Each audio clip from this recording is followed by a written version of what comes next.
ایک شخص کشتی لڑنے کے فن میں مشہور تھا۔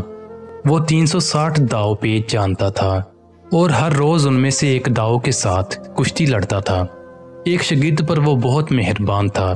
اس کو 359 داؤ سکھا دیے اور صرف ایک داؤ اپنے پاس رکھا، یعنی وہ اسے نہ سکھایا۔ وہ نوجوان کچھ عرصہ میں زبردست پہلوان بن گیا۔ دور دور تک اس کی شہرت پھیل گئی۔ ملک بھر میں کسی پہلوان کو اس کا مقابلہ کرنے کی جرت نہ تھی۔ ایک دفعہ اس نوجوان نے اپنی طاقت کے غرور میں بادشاہ وقت سے کہا کہ استاد کو مجھ پر جو فوقیت حاصل ہے وہ اس کی بزرگی اور تربیت کے حق کی وجہ سے ہے، ورنہ میں قوت اور فن میں اس سے کم نہیں ہوں۔ بادشاہ وقت کو اس کا تکبر پسند نہ آیا۔ اس نے استاد اور شاگرد میں کشتی کرانے کا حکم دیا۔ مقررہ دن کو اس دنگل کے لیے شاہانہ انتظامات کیے گئے اور اسے دیکھنے کے لیے بادشاہ حکومت کے عہدیدار، دربار کے افسران اور ملک بھر کے پہلوان جمع ہوئے۔ نوجوان مست ہاتھی کی طرح دنگل میں آیا۔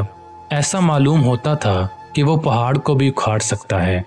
بوڑھا استاد سمجھ گیا کہ نوجوان شاگرد قوت میں اس سے بڑھ چکا ہے، تاہم نوجوان اس آخری داؤ کا توڑ نہیں جانتا تھا۔ اس نے وہی داؤ استعمال کیا۔ وہ نوجوان کو دونوں ہاتھوں سے سر پر اٹھا لیا اور پھر زمین پر پٹک دیا۔ ہر طرف واہ واہ کا شور مچ گیا اور نوجوان کا تکبر خاک میں مل گیا۔ اس حکایت سے ہمیں دو نصیحتیں ملتی ہیں۔ پہلی یہ کہ انسان کے پاس دولت، شہرت، عزت اور نام جو کچھ بھی ہو، اسے ہمیشہ عاجزی اختیار کرنی چاہیے، کیونکہ یہ وقتی چیزیں ہیں اور اللہ کی عطا کردہ ہیں۔ اس لیے ان کے ملنے پر جب انسان تکبر میں آ جاتا ہے تو وہ اللہ کی ناراضگی کا باعث ہے۔ اس لیے اس تکبر سے ہر حال میں بچنا چاہیے۔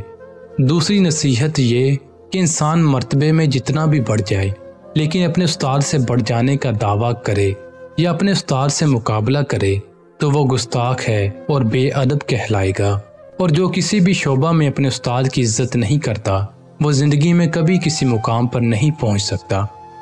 اگر آپ جانتے ہیں کہ کسی شخص کا علم آپ سے کہیں زیادہ ہے تو اس سے سیکھنا چاہیے، نہ کہ مقابلہ کرنا چاہیے۔